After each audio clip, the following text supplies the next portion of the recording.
Well, listen, man, it's good to see you. It's been, Yeah, I know you that we too. live in the same town. We don't get to see each other as much. How's things? Busy. To the family. Yeah, man. To life. No kidding. You got a nice tan. Where you been? Out on the boat. Yeah, they doing a lot of construction out there. Building a lot of data centers out there, are we? Yeah, you remember the data center on the boat thing, right? That was hot for a while. Well, this is full circle. This is, I don't know what number of podcasts this is for me, but it started with you, right? You and LD were the first Me and podcast. LD. And I mean, did you ever get, those stitches removed from that podcast or afterwards? Or was that we could edit that I got out. a tattoo around the scar, yeah, that it left in my life. I think that what was in the commitment was the next time we did that podcast that one of the three had to get the Mike Tyson tattoo on their face. It's only fair, right? I think it's the guy that's not here today should be the guy that has to get it. Fair is fair. He doesn't make That's any what happens excuse. when you miss it. So, Well, to those that are only listening for the first time and may not know the legacy of who you are, introduce yourself. yeah, Justin Tinoco, is executive vice president for Rosendin, and I'm also heavily engaged in modular power solutions with our buddy Simon Harkins over there, right? So yeah, I mean, just out there doing electrical work, a lot of electrical work. Rosendin's been around for a little over 100 years, and we employ thousands of people all over the United States, and it's been a good run. I've been with them for like almost 22 years, I guess now. Just getting started, right? Getting started. If Justin Tinoco could last there 22 years, they have a very wide tolerance plan. That is the entire ESG story right there, isn't it? So, there you go. all right, well, look, that's a lot to unpackage because you started your family's. Your father was career DPR, is that right? Superintendent. He was in the Carpenters Union, and yeah, he ended. Well, I think he went over to Bolt after DPR, but yeah, he was with DPR for a long time. I helped open up their office in Colorado, but yeah, so grew up around the trades. How did you know? So you grew up around the trades, and I know that on the first, first of all, not that I've gotten any better at this, but that first podcast was like the first of anything you ever do, right? So yeah, I don't want to talk about it. It was good though. I mean, it was better than I would have done, that's for sure. But now you're like a professional podcast guy. Oh, is that what it is? Yeah. Someone actually called me the skinny white Oprah or something like that. Someone, I was like, interesting. That's the first. But during that time, we talked about, and this is actually a really important podcast I wanted to do with you, right? And not that we don't have the chance to drink beers and talk about things, but we're getting into something that's really the tail wags the dog in this industry right now. And what I mean by that is enterprise end users can't get what they want fast enough because even the operators can't build for them in parallel to them building for themselves. And that's because there's simply not enough labor or widgets or labor to build more widgets to be able to keep up with the volume of velocity of adoption of technology, right? Yeah. So we're sitting here and, you and I talk about these things all the time with our buddies about, we got kids. Do we send them to college?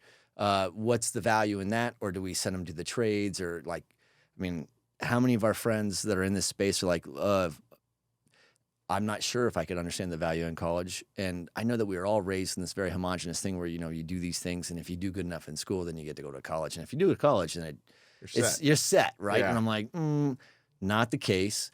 And some of my best friends haven't spent a day on a college campus in their life, and it's never held them back from being successful in this space. I'm one of them. Exactly right. So I'm not just talking about the schools that probably had like a restraining order where you couldn't be within 500 feet of it. I knew as soon as I said that, I was like, I regret that. Is it like that on the online forums, like a Chuck E. Cheese? All right, we'll figure it out. But the reality is, we have to change direction on what we're doing. I was actually listening to John Trout on the Equinix Experience pod or the QTS Experience podcast with Dave McCall, and they were talking about labor and what is the right thing to tell your kids these days to go to college because it's a layup, you're moving in the right direction, and there's a good chance that if you go there, you're going to have a better opportunity, or what are these amazing opportunities that happen right now in the trades because they're pretty significant right now, and it wasn't like that when you started. Well, so I think there's also like okay, your kid went to college and they got this stellar degree in philosophy. And they live with you. And they have $150,000 in debt. Work at like, Torchy's Tacos or something. Not to say that's a bad job. But I was like, I got two kids that work there. Yeah, my son worked there, right? But like, what do you do with that? And can you What do you pivot? do? Why do people, if I'm taking this and sending it to my kids in high school and saying, share this with your friends that are juniors and seniors. Like I have a son who's a senior getting ready to graduate, and he often has friends in his orbit that are around our house, and they're talking. I always pressure test them, and half the kids, no doubt, are like, I don't really want to go to college, but I don't know what the alternative is, because it sounds like if I don't, then there's really nothing else that's an upside. So walk people through that upside, because this isn't like just targeted for children, but we want to reach a broad audience, and the purpose is so that we could help some people arrive at the reality, which is becoming an electrician has a massive upside, and there's tremendous growth potential. I think just the trades in general, right? There's just this stigma about having like calluses on your hands and dirt under your nails, right? And you're just a dirty construction worker. I think that's changing, rapidly. Just look at the salaries that these guys are getting, right? And the benefits that they're getting. They've got health care, they've got education that's tied to this, that's being paid. When you go through the union, it's paid by the contractors, right? And it's just like the amount of opportunity. And then you get into some of these businesses like a Rosendin, for instance, right? I mean, construction, like, it's not just electrical work or sound and comm work, right? It's marketing, it's engineering, there's administrative pieces to it. There's all kinds of pretty amazing opportunities just within the construction industry as a whole.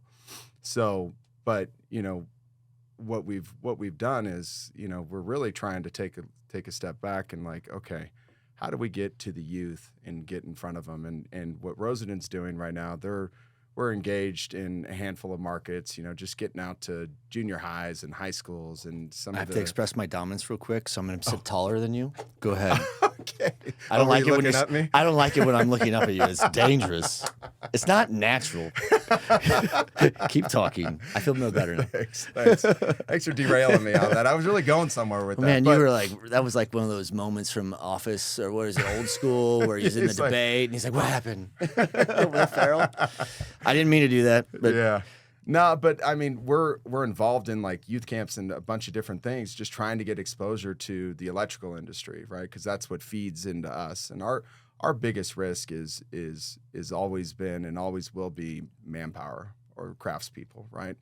And just the ability to get them, to retain them, and provide an environment where they want to tell their friends about it and their peers in the industry, and just keep that cycle and keep that churn feeding into the industry. So we get engaged just trying to show early on is the opportunity, bending conduit, that's cool. Some of those things, there's the BIM technology piece, but what we try to do is kind of gear people up and provide different avenues that all feed into our industry. Right.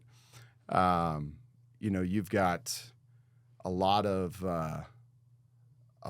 opportunity because of the attrition that's happening in not only speaking to with regards to attrition, in which way? Just retirements? Just people retiring, right? Yeah, people retiring. And not only in the electrical industry, but in all the trades, right? I mean, we're losing, and these are the people who know how to build, who have the experience of doing some pretty amazing things. But we're losing those people by the dozens, and they're going out in groups, right? Where are you losing them to? Is it churn within the industry? They're going into something different? They're retiring. That's just retirement? That's not a churn within... That's not even the churn. That's not losing it to competition or That's anything? not even... Yeah, I'm just talking about the industry is losing these people. The general contractors are losing them as well as us, right? And we self-perform all of our work, right? So we're out there bending pipe and got people in the dirt and all of these things, but it's a lot different for us. It hits us hard, and we have to maintain some sort of innovative environment that attracts this next generation, right? Because this next generation, they want it now. They want to know what it is. They want to see the roadmap to success, how they become the CEO in like 5 years, right? But or at least see a path to it, right? And at the end of the day, like, we had to go rethink our whole methodology from a Rosendin standpoint, and just from an industry standpoint. It's like, okay, how do we how do we communicate with these people about the opportunity there? Because it's a lot more than just when I got into the trades, I was lost. I was 18 years old. I didn't really know much. My parents had moved out of town, right? They moved out of the state, abandoned me because of you, right? And I was like left like, okay, how am I going to go make this work, right? And I already got into the Carpenters Union at that point in time when my parents left. But then I was like, okay, what am I going to be doing? Like, what is my end game? And started talking to people, and you notice an electrician down there working on a receptacle. I'm like, okay, that's finally a pretty good manicured job. nails. Oh yeah, dirty. super pretty. Yeah, and you just everybody's telling me, and I was like you want to be an electrician. I was doing drywall. You want to be an electrician. That's where it's at, right? You want to be an electrician. Nobody ever said you want to be a plumber, mind you, right? It's like firefighters and cops. I love these conversations. You're right. You're way better than them. Those people suck. Yeah. But it was like, okay. And then you start learning what electricians do, right? And to me, it's super cool. I mean, were you learning it by watching as playing roles as a carpenter or something else? I had no idea, right? So that's really the trick. That's where to unpack it from. Yeah. You're talking about like, hey, we have all these amazing things. None of those things that you just said would have resonated to JT at 18, right? So I'm like, you discovered it, sounds like, based on survivability, right? Because you're like, hey, man. That was it.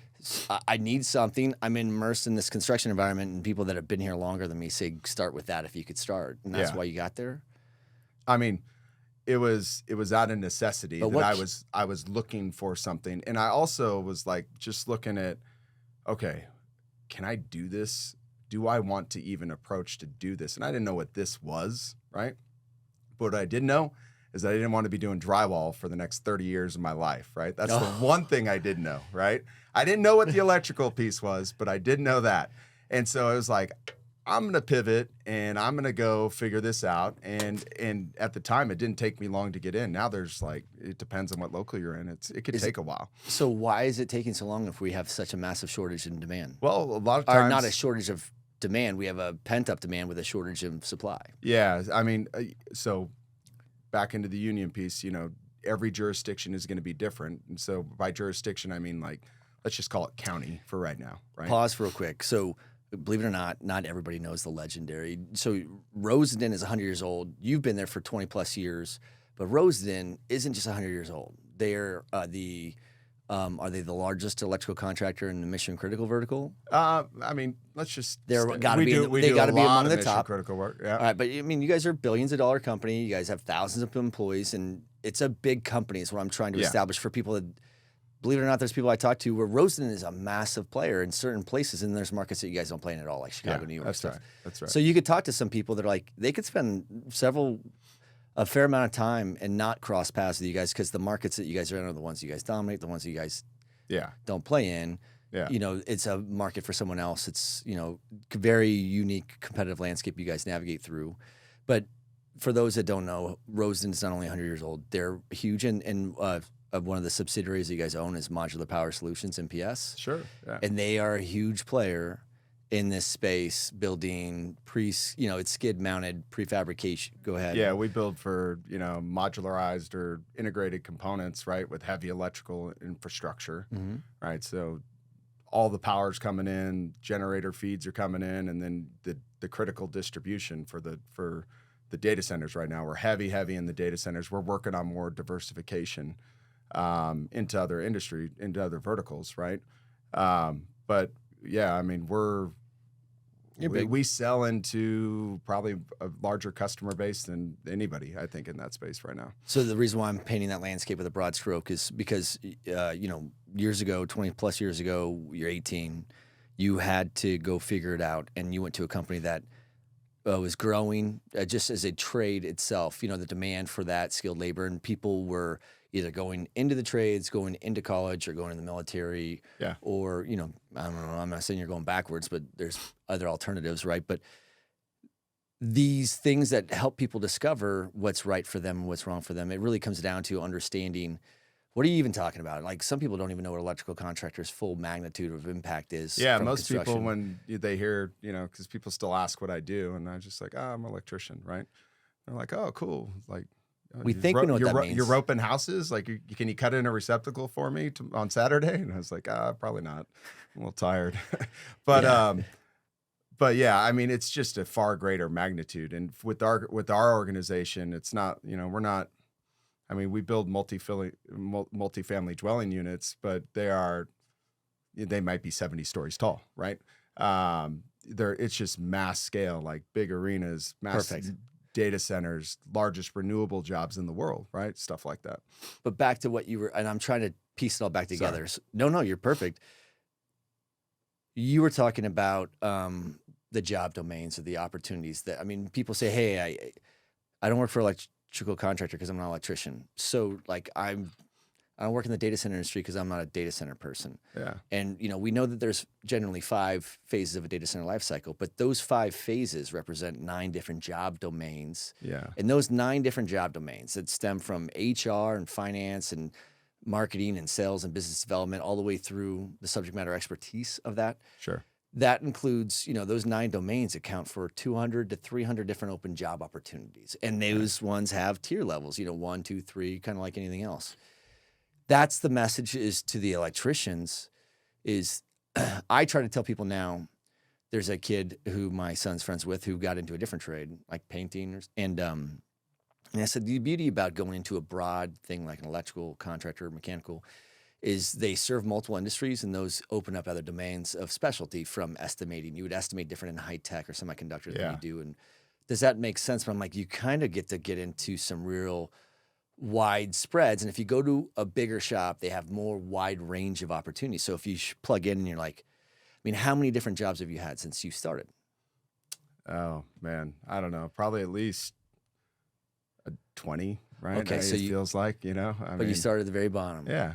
And today, if someone started like you at 18 at the very bottom, can they one day be an EVP? Yeah, absolutely. Okay. And that's our job is to like provide that path. Do they need to go to college? No, they don't need to go to college. Right? Do you see what I'm trying to do?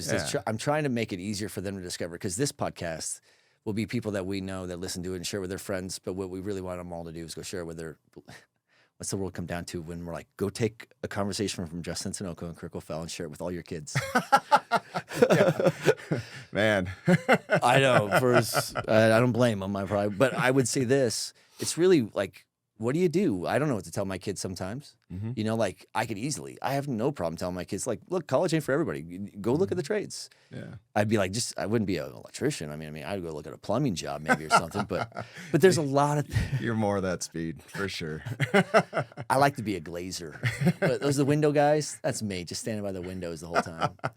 I think that there needs to be a third narrative. Right. I don't think it's just, this or that. And my narrative's obviously for those that don't want to go to college. I'm like, join the military.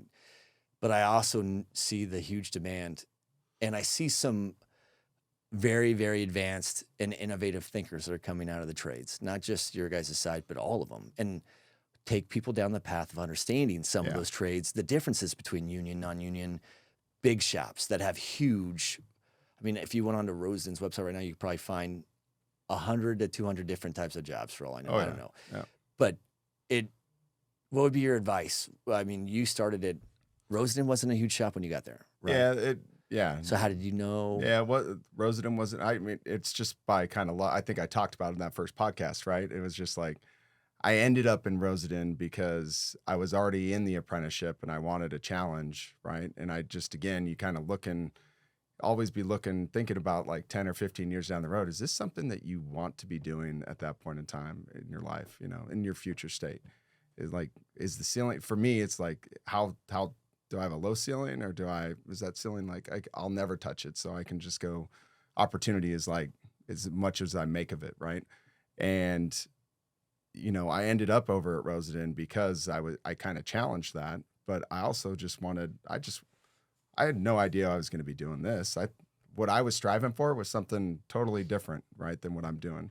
I did that a long time ago, right, and now I'm doing this. But I just think that, when we're talking to the youth, or we're talking to people who went to college and don't know what to do with their degree, it's like, you'd be surprised how easily it can pivot. Like I can take anybody from, I'll give you a perfect example. is actually a story about my goddaughter. So she went to college, was going to do her thing, was going to be in the police academy, wanted like end up being, I don't know, something over there on that side of the thing. And this was like 2020, and okay, well, what are you going to do? And at that time, probably not a great time to like go into the police force with all the animosity. And she's this little tiny girl, and just I was like, okay. But she had like, I said, hey, do me a favor, just come check this out. Like, just go, try it out. Check what out? Though? Check out the construction industry, and come over. And she's like, oh well, actually, I could use an internship, because she had to check some boxes on the college side. She got over here and she knew nothing, and she got over. Okay, so real quick, she came over Rosendin over as an intern. Instead of going into law enforcement, she graduated college and came to you as an intern. It was her senior year. Right? Okay, so it was her senior year. So it was like right before she was graduating, and you just wanted her exposed to it. So yeah, just to kind of have some options. And then more she started. Now she's doing like project management for us. She already knows how to estimate. She did all of that. She's doing project management, and I mean, she could do whatever, right? She could be the next regional vice president for all we know, right?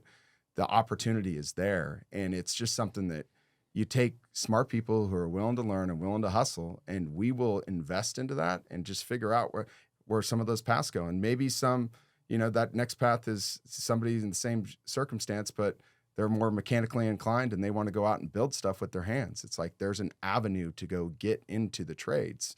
And every state in every jurisdiction, it's a little bit different, but it's a lot of the same stuff. What makes it so much different, though? Is it? It's just, state regulations, and whether we can have like, there's apprentices, right? It's not enough though to make it to where if I'm in Arizona and I want to go to California, so you could easily get in and you could find a way to. Yeah, there's a path. Like you pick up the phone and call the local IBEW chapter and say, I want to go to work. How do I get there? And they'll roadmap it for you. Even if you weren't union in the past? Yeah. Okay. Yeah.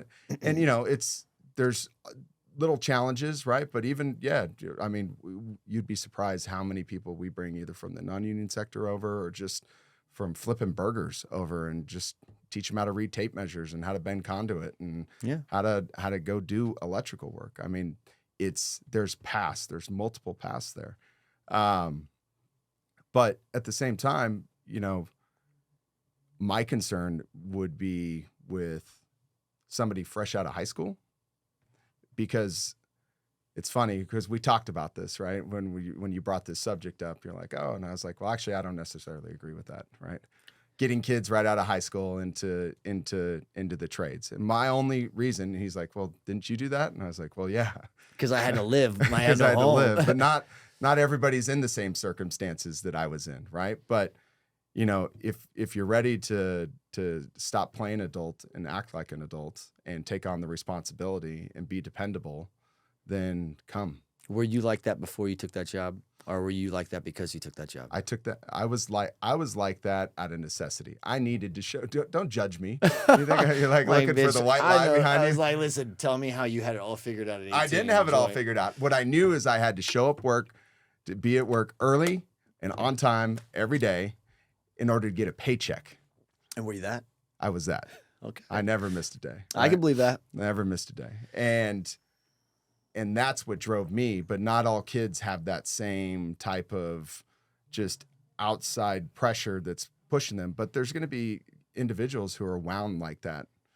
I probably wouldn't have been wound like that if it wasn't out of my environment that I was in. Who knows? I'd probably be slacking off like you were at that age, right?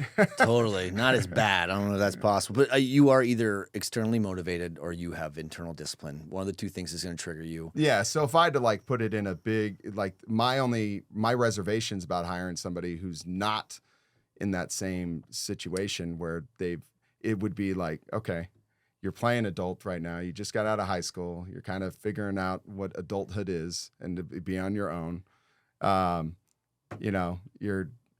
You're probably not in debt. So what is the driver to kind of get you to go? You're missing it, though. Show up? And this is why I like talking to you, because you think I'm stupid and I think you're stupid at this shit. You're losing them. Why? Because the best ones they're the ones that you want to hire, and they're probably already discovering another industry. Yeah, no, that's so right. you thinking you're waiting for the right time isn't wait. I mean, you're just Well, it's just you're. because when you go through the I apprenticeship, I I like how understand you what you're want them to be saying. pressure tested and have some scars in life, be hungry, have a chip on their shoulder, have some grit, to be ready. Be ready. But that doesn't mean you can't have that coming out of high school. You don't know the circumstances. Right? That's right. That's right. And so that's why it's open to everybody. Mm-hmm. But immediately, when I'm about, I sit in apprentice interviews, and I get to see like who's applying. I love that. I don't get to do it enough, but you get to really see Because the the ivory youth tower come only through. has room for so many. Or Don't even get me started, man. If I could make that a full-time job, I would. Believe me. But oh, for sure. But The legacy. but it's interesting just to see, just the demographics of the people coming in and where they're from and what their story is and what's driving them to come into the trades, right? So, what is the strike zone for you guys? What do you guys trigger on? What do you like the most? What I like the most is somebody who's so you're not a follower, you're an independent thinker, right? And you can show that you're reliable, and you can show that you can be part of a team, right? That it's not going to be there's not going to be this huge ego when it comes in there, because you got to be willing to learn. You're going there to learn, and so the IBW and NECA right now, the National Electrical Contractors Association, right, the International Brotherhood of Electrical Workers, for anybody who didn't know, but I mean, it's a joint apprenticeship. So those two entities, and it's funded through the contractors. So we create this 5-year program that basically is on the job training. They get a cumulative. They have to get like 8,000 hours and go through and different classes every year and all this stuff. But you're going to school at night, or sometimes for a week, a quarter, or whatever it is. Depends. That changes, but you have education basically off hours, and it's in the classroom training. And then you have on the job training for, 40 hours a week, let's call it, on average. And so like that is a grind right there. And it's a lot, right? People have families, they've got all kinds of things going on, but it takes some dedication to see that through. None of that's easy, right? But we want to make sure that we get people who are ready for that type of challenge, right? Show that you're reliable, show that you can be there, because we're investing into that. And the last thing we want to do is go get somebody in for 2 years and we have to go kick them out of the apprenticeship because they're not ready, right? So if you're going to come, be ready to take on that type of a challenge. I mean, how great is that? You're going to go get paid to learn? So walk people through that, because maybe that's something they also don't understand. They don't understand that their intern or their apprenticeship is paid, right? Sometimes people are like, but Yeah. walk people through. Let's say you guys have a class, or I'm sure you guys are doing. You guys found a whole new wave of people that you're going to put into your program somehow, or however it works. Yeah. Once that happens, someone who came from they've kind of met those optics that you were looking for, right? Because initially, I'll just cut you off and tell you what the optics are. Like, you have to have a GED or a high school diploma, right? You have to have it's like 1 or 2 years of math up to a certain level, like algebra-ish or something like that, with passing grades. And there's really not much more. But that's the minimum standard. That's the minimum just to get in. And then there's going to be an application process. There's a test, right? And the tests. And it sounds like an interview or a board or some kind. Yeah, but you have to score really highly on the test, right? And the test is the tests kind of differ by local, but. So talk to me about this test, because that could be daunting to kids that are like, I'm going out of high school, I'm done with tests. So they meet all those other requirements. Think about it. They can study for it. Yeah, the like worst case scenario within all of the United States is it's like an SAT test, right? And it's going to teach you a little bit. It's going to quiz you on a bunch of different things, math and a little bit of geometry and stuff like that. Really basic stuff, but it should be something that's pretty obtainable, right? You have to score really high on the test because there's so many applicants. Like, you go to the Bay Area, there's thousands of people that try to get in. So how come I'm always hearing that there's thousands of people short in those markets, though, if we have thousands of people waiting to get in? Well, it's because a lot of the times we were only able to bring in, 2 or 3 classes, and those classes aren't going to be hundreds of people, right? On a good year, maybe it's 3 classes, and it's going to be about their capacity, their bandwidth. Is that just your floor classes? space. That's Rosendin. That's not the union. Yeah, that's the union classes. That's right? in It's collaboration with you, or is it just for your? It's through the JATC, through but the Joint Apprenticeship Training Committee. But is that class dedicated only to Rosendin, or is it? They can No, go to that's all the Cupertine, all they the go anywhere? contractors. Got Yeah, it. everybody goes in. They get the kids in there, and they just How many start going classes a through the year? class. It depends on local. Yeah, On average, so, though, like let's one a just- quarter, or? Let's just say there's probably 2 to 3 classes a year. And how big are those classes? Yeah, they're probably 30 to 50 maybe. And how many of those that start finish typically? It's a high percentage rate actually Because you guys are screened so heavily. because they're screening so heavily. So when you're in that and you get picked up, what do people? You're using Bay Area as an example. What do those people that make it through that, if they qualify for one of those 3 classes, what are they? Yeah, so you would start off at 35% of a JW scale, and then you just kind of go up in 10% brackets as you go through and you accrue hours, and you're ready for the next pay, assuming that you're doing good in all your grades, which you should, right?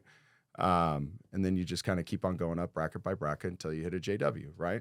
And what is that? And a JW on average, I would say in the United States. What is JW? Journeyman wireman. Okay, right? so that is inside wireman, right? Is that like the kind of the lowest level after the apprenticeship, or while that's how we get our work done, right? We get our work done with journeyman wiremen. They're trained consistently, right, through the JATC, and so we should be getting everybody with a very similar skill set, right? And they're the people out there that are doing all the work, and in the meantime, they're also working with apprentices, training them with that on the job training piece, and kind of helping with the future, right? And then you go be a journeyman, you can go be a foreman or a general foreman, and then is that who's above a journeyman? Like who's mentoring, guiding, and coaching the journeyman? Yeah, so the journeyman above that is a foreman, right? So the foreman's responsible for the program as well as coaching, developing. He's responsible for the safety and the production and the quality of his group, right? And that foreman reports up to a general foreman, and then depending on it all depends on how big these jobs are, right? You go to a massive job, you might have 5 or 6 people maybe working for a foreman, and maybe 5 or 6 foremen working for a journeyman, or working for a general foreman. Sorry. And then it just kind of goes from there, right? And it can roll up to a site superintendent or some of these things. But there's each step that you go take up, there's a little bump in pay, there's more responsibility, but the average, I would say probably the average rate for us, our blended rate, it's probably somewhere in just, in the mid 40s, 46, just 48. Getting started. And that's because, well, that's with journeymen, and that's with foremen, and that's with apprentices, and then all the different scales that go across the United States. Like you go to the Bay Area, and I think a journeyman's probably making $78 on his check or something like that on his check an hour, right? And it could be substantially less over in Arizona, but it's all about where the work goes. And the thing is we're starting to get into a recession here, right? So the volatility of work and certain markets are drying up. These guys anyone can go get their ticket and go down to Arizona and be a traveling journeyman. Bring your family or just roll by yourself and go work a bunch of overtime and support these jobs, and then come back home, right? And when the work comes back. So you're not tied to one place. You have the flexibility to kind of go see the rest of the world and go find jobs and go chase that opportunity. So I have, my family's very blue collar, or a lot of military, right? And, I have family that have been contractors for sure. And I remember thinking I just assumed those roles were kind of like how you started the podcast. Your hands are dirty, dirt on your hands. There's something to be, as men, we want to have accomplished something. I'd rather use my hands. I like to go home and cook rather than order, right? I just like using my hands. I'm not sure if some people equate, if they're 18 right now, if they're I don't want to ever have to do that. They're used to being around a computer. They don't like labor. They don't like those things. And it may not be as stoic, or as they don't fantasize about that element. in Sure. this generation. So I look at this and I'm like, okay, well, you have these people that have the ability to get into a career field, not as just, I mean, yes, you could be an electrician like you were, or you end up having, I think you said, arbitrarily 20 different jobs, but that's for real. Once you get in, there's so many different domains and opportunities where you could kind of probably get into any opportunity you wanted to, Rosen, with the exception of HR, probably, I would imagine. Me personally? Thanks for the judgment. I'm just saying they probably don't have you leading that one, but all the rest. But I'm saying like people that even want to get into finance and stuff, if they just like sales, if they just like being around construction sites and those are the type of people that they like to engage with and sell to those types of people. But I'm trying to figure out, people think still, hey, I'm going to get into this and I'm going to be doing something in the field for the next 20 years until I retire. And they're like, I don't want to do that. And you're like, well, the best place to understand what that job is in the field with your hands and understanding what's going on. And if you have opportunities to innovate through that, then that's the opportunities to grow and scale, right? That's right. And how do they align that uncertainty with not understanding the process of getting into an electrical contract or any trade? Any trade has, I'm sure they have minimum requirements, like you have to be able to put fog on a mirror and you have to say your name. But it also requires a test. I'm sure they want to understand your aptitude and figure out, do you have the ability? Can we train you? But it's it's hard to tell a kid right now that you should go do this and start at the bottom, because we all start from somewhere, and that's where you get the foundational institutional knowledge of the trade. Well, they're like, but this influencer over here is doing nothing and they're making twice as much, type of thing. And you're like, wait a second, that maybe is untenable or doesn't scale. But how do you tell them when there's so many opportunities? I mean, you're talking about the number of people being lost just to retirement. And I'm like, man, I'm watching so much poaching within industry plus churn throughout other industries, because as commercial or healthcare, industrial, high tech, and those things start ramping up, there's people, I mean, look at Phoenix and look at what Intel does, right? They're like, we're going to pay everyone, arbitrarily another $5 an hour to come here instead. And you just, it's just crazy. Yeah. How labor now is the tail that wags the dog in some cases. Don't you agree? It is. I was on a phone call out in the parking lot before this, and I had a client call me and they're like, how much do we have to pay? I mean, we're paying people to show up to work right now in certain markets. Labor attraction and retention programs, LARP. That's what we're doing. I mean, I couldn't even imagine. It's like mind-boggling to me. And some of these are like, they're ridiculous. You have to pay them more of a premium. Just $10 an hour, like an hour over their scale, whatever they're getting, just to show up to work, right? When I was a kid, and it's because we're trying to compete with other contractors, and we're trying to get as many people as we can for our clients to go finish these jobs on time and on schedule, right? And it's because there's such a pent-up demand in some of these markets that's just the necessity, and they know that right now. Now, it's not always going to be like that, but it's like that right now. Like, I think if I were to go back, I would have looked at the trades a little bit more carefully, because you could make $250,000 a year in the trades, never have to, and you can do that without all the over. I mean, like, who knows what you're doing or whether you're going to travel, go get on, but there's going to be some sacrifice to make that type of money, but you can do it. Well, that sacrifices in learning. You have to be of the value to be able to command that type of earning, but you can do that without having to go sit in college, I guess, for 4 years if you're not and creating all that debt. And I mean, you're making money your first day of school in the trades, right? Think about that. How long is this school, by the way? Walk people through, like, let's say they get picked up a program. It's a 5-year program, right? It's a 5-year program. But there's some structured stuff too, right? It's not like, hey, go report to a site and you're going to get an OJT 100%. Oh, no. I mean, most of the locals, you'll get rotated through contractors, and so you may have a 6-month stint or a year-long stint with the contractor, and then you're going to go get with another contractor. They're gonna sign you to another contractor as an apprentice. So to have some exposure. You get some exposure and some visibility on how things. Because the last thing you want is somebody getting stuck, like sweeping the floors for 5 years, and then now they're unemployable at the end of the day, right? So the whole goal is to like try to get everybody's visibility to multiple types of builds, different ways to manage, and all of those things, right? So they can understand. You're going to go through 5 years. You're going to understand by that time, you're going to know what a good boss is and what a bad boss is, right? You don't know what a good one is till you've had a bad one That's either. Right. You got to have those shitty ones. That's right. All right, so that's pretty cool. So what else? I mean, the whole journey's 5 years. That's a big commitment. I mean, that's asking for them to look at things much like a military contract or even longer than college, right? So people know, hey, I start here, I end up here in 5 years. And then from that point, I mean, like, when did this guy become the limit for you? It was early. I was still an apprentice. Walk us through yours so that people understand yours. And I know that you've shared it with me 1,000 times and we even talked about it. Yeah, I feel like I'm repeating myself, but I guess it's not I'm just not. you and I. This is not about us. This is about sharing your story with these other. There's kids that are going to listen to this that are going to be inspired and be like, why didn't I?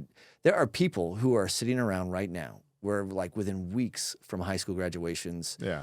And this is the time of the year where people are like kids and parents are like, I haven't figured it out yet. You know, some people have a very homogenous upbringing where their Glad parents. your phone's going off. You've only had 30 different podcasts and you don't even know to silence your phone, huh? I feel like there's just a lot of hate coming out of you right now, and you're very angry. So my story, yeah. If you want to, I mean, when did you feel we've like talked it was about the it. Sky's the limit? Yeah, because there's people that listen, JT. There's someone that has the same mindset that you were at right now. I mean, when you first started, and they're listening, and they have to survive, and they're waking up and they're thinking, like, my whole world changes in the next month, and I better have something going on. Walk them through your story first, and then we'll dovetail that into what advice you'd have. I would say, you know, that to me, that sky's the limit opportunity hit when I was probably around my 4th year of apprenticeship, right? And so I was really successful in, I was probably the youngest kid in my class, right? How old were you? I was 19. Would you have hired you? Well, yeah, I would have hired me 1,000 times over. For real. No. Look, all joking aside, I know that you run a really, like, look, for those that know you, they know that. If you could have seen how hungry I was, right? That didn't get handed to me. You were hungry then. I had to be hungry. So then. You would have seen that in yourself. You would have hired a young you just JT. see that tenacity and you're like, okay. Right? So is that what the boards or the interview phases are for, is to kind of pressure test that social dynamic? Yeah, they'll ask a handful of questions. It's just like, okay. Well, that's what I was getting to. I'm like, well, what's the strike zone for people? And you guys, it's impossible to do that. It has to be that you have to engage with them. It's not a piece of paper with a silver bullet, right? That's right. Okay, so but you know, through my apprenticeship, you know, it was a good experience. I was with at my local, they only rotated you after your first year. And that contractor kept me as long as they possibly could, even beyond that first year, right? Because apparently the apprentice was very crucial to a large airport job and they couldn't live without me. That wasn't the case. There was probably like some internal struggles going on there, right? But transferred over to another company that was kind of mid-size and they were doing, you know, good commercial work. And I was, by year 4, what are you capable of doing? You're capable of journeyman work, really. And that is, what do they trust you with at that level? You're not energizing stuff, I'm sure. Well, I mean, things were a little bit different back then. So let's just put it that way. All right. Right. I mean, the safety culture that I think the industry has grown to adopt is because of that. Is because of all those bad decisions back in the day, right? But, you know, was with this contractor for a couple of years, but like I said, I just, you know, you're bending big pipe, you're in the dirt doing a tremendous amount of underground. I was actually buried alive as an apprentice, right? Changed your voice, right? And You ended your singing career. Yeah, I got rid of that lisp though. That's good. Nice. But, you know, so what we do is inherently dangerous, right? And we take it very seriously, and sometimes things happen, right? So just because you're an apprentice, you're still going to be exposed to certain hazards on the job site, right? But, you know, you go through and you're basically, at that point, I was self-sustaining, I was journeyman, but I was a fourth year. I was a fourth year apprentice. No, because I'm an apprentice, but I was probably working by myself or with journeyman, just going and doing stuff. Right. Mm-hmm. We were doing big single line infrastructures and, you know, getting buildings out of the ground and then we'd leave. Can I ask another stupid question? Because you said it's a 5-year program. Is that set in stone, or is that based on your growth? Like some people grow differently. It's a 5-year program, but you can get your raises. It's basically set up to get raises almost like every year. Yeah, you can get your raises quicker. It just depends on how many hours you're burning. Because you have some people that are just outliers on the positive side of the average, and some that are maybe a negative. Yeah, I mean, there's overscales that, you know, that these are minimum pay requirements. What Let's I'm put it saying that is, way. So you can can, someone grow disenchanted if they are put on the same? They go through the same classes you do. They get done, and they, they can't keep up with you. You're running circles around them, but you both kind of graduate to the next level together. yeah. Okay. Yeah, and it's because a lot of times it happens to be with like what contractor you're with and what type of exposure they're giving you. You know, a lot of times, and so the sky, the limit, the sky. When I felt like the sky was the limit, it was when I came over to Rosendin because the apprenticeship training director, he said, because I just wanted to go in and I told him I need a change. Like there was no rotation. I wanted to at least see one other contractor before I turned out. We were in my 4th year, right? And I didn't want to be with this company. So why not just make the change now? And he said, he was going to bring me up on charges because apprentices can't quit their job or else you go in front of the e-board. And there'll be, there's a reason why you do not want to have apprentices like go dictate this, right? But I just told him, I said, listen, the contractors love me. This contractor loves me. I want more. It's your job to give me more as the training director. I'm challenging you to provide more of a challenge for me. And he came back and said, okay, you're going to go to Rosendin.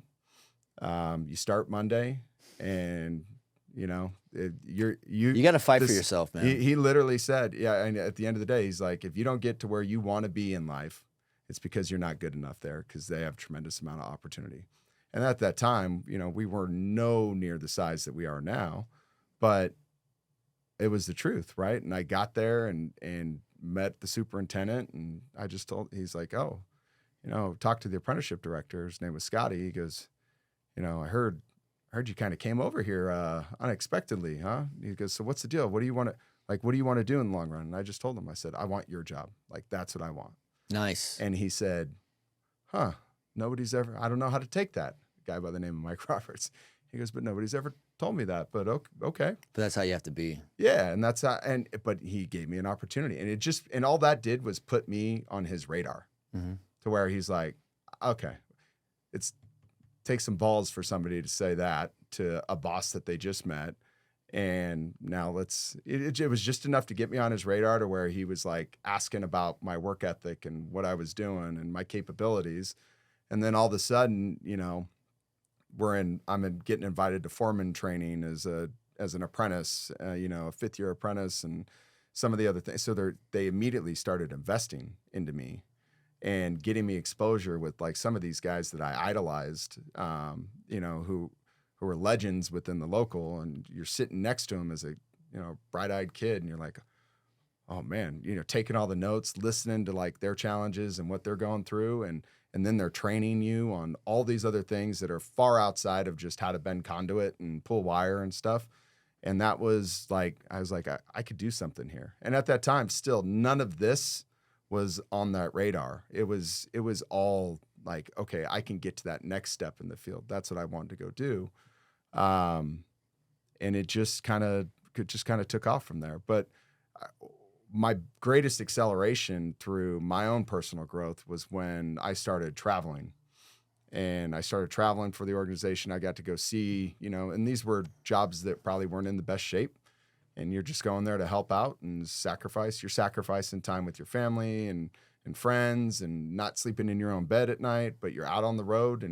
And I'm blessed because I was with an organization that recognized what I was putting on the table. And so they just doubled down on me, right, with opportunity and investment in education and things like that, and just dumped it in me, right? And so in what way, at year 4 apprentice, and it ends at year 5, when it ends, what happens when you're done with that? You're becoming You're a journeyman, yeah. How long let's rewind back now. Because you could be a journeyman forever. Right? And then after that, it's a master? Is that what's after that? Yeah, you get your master's electricians and all that. But is that what's above you could still be a journeyman, right? That's not going to... Totally get that. Yeah, I mean... What are you now? Master Journeyman? electrician. You are? Yeah, I mean, I still have my stuff. And I've got... I never did any state licensing. I never had to. We had some guys that kind of took care of all that. But yeah, I mean, When you graduate, you go through that. Yeah. No, it's just a journeyman, right? And then what's that celebration like when you're done? Oh, it's a huge party. Is it? No, but is there like a crossing the chasm type of moment? There's a graduation. Well, people are going to celebrate that milestone. Acknowledgement. 5 years of shit, you better be celebrating that, bookending it. It's a big deal. But then the big thing is like you can go through and just depending, the standard trajectory would have been like, and I had people who I graduated with, right? Rosendin was, hey, we're going to make you a foreman. Like literally. Right out of the gate. Right out of the gate, right? I was like, okay, all right. So right into foreman. And like the people that I went through my apprenticeship with, they're like, you're crazy, right? You're a suck ass. You're all these things, right? You're not a union guy. You don't know enough to be a foreman. And I was like, I mean, they want to throw more money at me and some responsibility, and they're going to teach me how to do that. Like, I'll do it, right? So that was what the next step was, huh? Like really quick. And when you become a foreman, what are you in charge of then? You're in charge of your crew, right? Okay, but how many are on that crew? Yeah, I mean, at that time we probably since then we pared it down so we can make sure that those foremen are more engaged with their team and not so diluted. But back then it might have been like 8 or 10 people. Okay. Yeah. They're still playing and doing and coaching. But I'm sitting here talking with people who are, their kids are older than me, right? Sometimes, and you're dealing with people who are traveling and all these other things, right? And so it's just a different dynamic. You have to learn how to navigate that. And I mean, my biggest success was I was talking to somebody. I was like, man, I'm glad they made me a foreman, but I'm not ready for this. They're like, just be humble and don't try to bullshit somebody who has 30 years in the trade and you're not even you're 24, right? 25 or whatever it was at the time, right? He goes, just don't bullshit anybody. You're there, and just ask questions and learn, and they'll teach you what you don't know because you've been exposed to maybe 3% of the total industry and what you're going to see at that point in your career. That same advice could apply to a CEO, right? Like you first time foreman, first time of anything. Yeah. Be humble, listen, and learn from those others. Yeah, lock arms with people who kind of just supplement some of your weak spots, right? At the end of the day, when you get there, you don't have it all figured out. Like a CEO may need to just go buddy up. His best friend was probably his CFO, brand new CEO, right? I mean, that's at least if you're smart, that's the person. But so, like, I had my old master chief, or he was my chief at the time. But like, there's the military runs with a white collar, blue collar officer enlisted type of thing, and those senior NCOs, right? They control the crew, which is all 85% enlisted, but they have such a symbiotic relationship with the person that's in charge, so to speak. So I would imagine there has to be a lot of respect between the team that you have that has 20, 30 years of field experience and a lot more knowledge than you in some cases, but maybe because you're the foreman, they kind of work for you, and there has to be a healthy dynamic that... It's not always easy, right? I mean, it's going to be challenging, and people are going to... I've had people refuse to work with me. I've had all. You're looking at one. You've seen it all. You're looking at one. Yeah. Where's that list? I'll get the petition going. Yeah. But like when you do that, were you having an active mentor, or was it just immersion? Oh no. Yeah, I mean, there's always some, like, the boss that I would report up to. Like you were in that spot because of somebody above you believed in you. And so you had an advocate. You're not on an island. Make sure you were successful, right? Yeah. You're not on an island. That makes sense. But the key is like, don't wait until you're ready. If you wait until you're ready, it's going to be too late. Like, that door is always cracked in life. Did you volunteer for that, or did they push you into that? And they're like, "Yeah, I'll do it." Someone threw you at it? somebody threw it out, and I was like, "Yeah, sure." And they're like, "Ride or die." Are you sure? And they're like, "Yeah, let's go." And I was like, "All right, let's do it." Right. And I had friends in my same, apprenticeship class, and they got offered the same thing. They're like, absolutely not. Like, I need to go do this. So it's just a different way of thinking. But I got you. How long were you foreman for? Oh, I don't know, a handful of years probably. Well, what happens after that? Like, and then you could be a GF and stuff, and go do slow that. Down, actually, dude. Hey, listen, it might have been. Yeah, it was really quick. So you went foreman to general foreman? Yeah. Well, at the time. Someone said that you were a suck ass.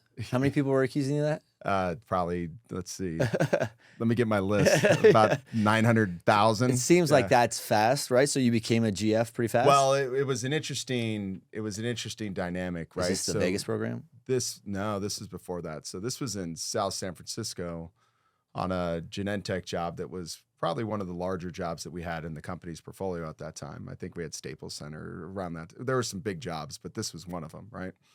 And Rosendin was a smaller organization way back when, and I got transferred over to that job and was helping run a crew, and as a foreman. And literally, there's a guy by the name of Todd Devlin. He's still around right now. He's an area superintendent for us in the Bay Area, and good guy, super smart, and very boisterous gentleman, right? And so you knew he was there. Like, it was like he just got like this growl about him, right? And tenacity, but super smart. And he had to go, and we've probably spent maybe a matter of like 4 or 5 months together, maybe if that. I forget the timing of all that, but he told me one day, he goes, "Hey, I got to go do this other job. I need you to take over the field GF spot." So there was like a guy who was in the trailer, and then there was a guy who's running all the field. I was like, "Huh?" He goes, "Come on, you got it." He goes, "Walk with me." And he goes and brings the general contractor superintendent. He goes, "This is your guy." And the guy's like, "Cool, I've seen him out there." And I was like, "Guys, I'm not ready for this at all." Like, and we probably had, maybe 85 guys out there or something. It was decent size. Daunting for me personally. And I'm sitting there walking, and this wasn't like it was an office job where it's just this was like industrial lab environment. San Francisco, you said? Yeah, in Genentech, South San Francisco, right? And we go through this thing, and I'm just sitting there, and I stop them both. And I was like, "Guys, I'm not the guy. Like, there's got to be, like, take Tom Varney. He's the guy that has more years than I've been alive in the trade, right? Probably even double, right? Because he was this crotchety old fucker, right? But he was super smart, and I respected the hell out of him. And I just kind of went through a list, and they're like, "No, it's you. Like, let's you're gonna fast track this." And I said, "Guys, there's shit here that I haven't even seen." They're like, "Don't bullshit anybody. Ask questions, and just get back to and just advice. Just go find the answers, right? And don't bullshit your way through it." And he goes, "And listen, this was the client, so our general contractor." He goes, "I got your back. Like, I won't." He goes, I'll come to the superintendent for the GC. Yeah, and he's like, "I got your back," right? And and at that time, terrible. I'm terrible, I think, in general, like public speaking. Like, I just don't like any of that stuff, right? Yeah, you can like talk a cat out of a tree, right? Shut up. I get it, but I don't have that skill set. And literally, so now you're holding like these meetings, and you're stuttering, and my buddies are they're like making fun of you, like you said "and" 50 times, and it's something. Like, I would always get shit on, right, all the time. But it was uncomfortable every day. Right. But I just went and tried to like make a difference every day. Right. And it's just like, it's kind of like, how do you eat an elephant? Right. One bite at a time. Right. And you just keep on making forward progress. How long were you uncomfortable? I'm uncomfortable now. You should be, actually. Yeah. I mean, is the ankle bracelet thing on too tight? Or? Yeah. It's cutting the circulation off to my left foot. But from that point, you go from, foreman to GF to what? Because you end up coming into the office at some point. Well, I was just doing GF stuff, and then I started. Were you You just wanted to. You said that you wanted to be this other guy's job, so you wanted to be. But I'm still layers down from this other guy's job. Right? So, but you were intentionally and deliberately trying to. It sounds like, in spite of yourself, you were failing forward, or they were putting you in these positions to go forward, and. But were you trying to homogenize? Like, were you checking a box and be like, by this time I should? No, I didn't have any of that. Like, did you ever feel like you weren't able to grow fast enough in the trades? No, because the opportunity's there, and it became opportunity for what though? To grow more growth, is a subject matter for growth. I mean, but you could grow left and right. There's too, just right? Yeah. But even if you want just to stay in the trades and not go pivot left or right into one of these other tentacles of the industry. Just in the trades, you mean, it's okay, just got you. like Yeah, that type makes of sense. growth. Like I never felt stagnant at all, right? And it just started showing, like it was very apparent that there was very simple skill sets that it required in order for you to accelerate through the growth through the I was so trades. surprised to figure out you never built a data center, though. That was crazy to me. So, but at some point, that's what you're talking about, specializing. So someone said, "Hey, I don't want to build, airports anymore," or maybe that's all I want to build is airports. I'm your airport guy. I'll travel. Yeah. Or so I don't know, because we tend to end up gravitating towards things that people are going to give us the opportunity to go tackle, and if it's discovered that we do that well, then we'll tend to get more of that. And in spite of ourselves, we tend to specialize, right? Yeah. That's the thing that you're always trying to battle, is to make sure that they're broad and diverse and versatile, right? So that trade is very versatile. It could work in airports and hospitals and everything, right? Homes. Yeah. But the data center is kind of a specialty thing. It is. I mean, granted, I guess one of the things that actually got me into the electrical trade, is you're sitting here talking to, at the time I was in the Carpenters Union, you're sitting here talking about that. I just wanted to touch on this. I know we're going way back now, but No, we can't do that. Sorry. the Carpenters said, he goes, listen, we're on this job, this window of time, right? The job is going for this long. Oh, yeah. And the thing about the electricians is you're one of the very first people on the job. You're the last person to leave, and then you're probably even on the operational. Oh yeah, the sustaining type work that goes through there. Somebody is. It may not be, but there is an electrician there, right? Normally they hire from the electrical contractor. Yeah. So it's just like you have threefold the opportunity to go do work on just one job rather than some of these other trades, right? So that was one of the things that, like, when I was thinking about making this change, I was like, yeah, I mean, so I could be out here, instead of just being out here for 5 months, I could be out here for a year and a half. Yeah. Like, seriously, let's go do it. Like, to me, that was more opportunity, right? But so what in that time, up until that time, just to pause in that window. Yeah.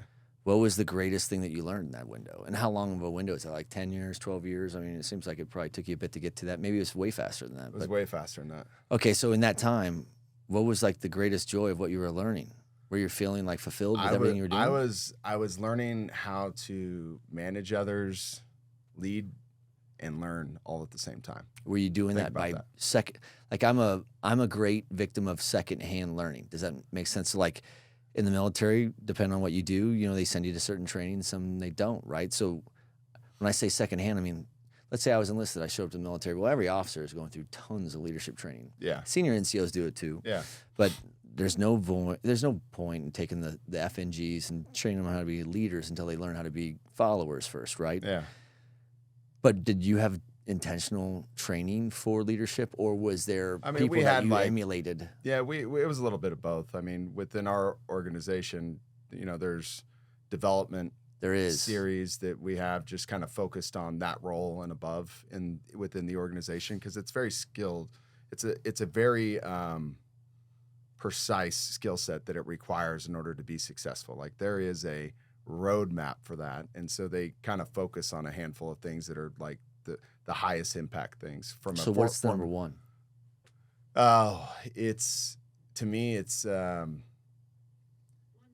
knowing your job and being able to have that vision of where the job is going to be, so that you're always ahead of it.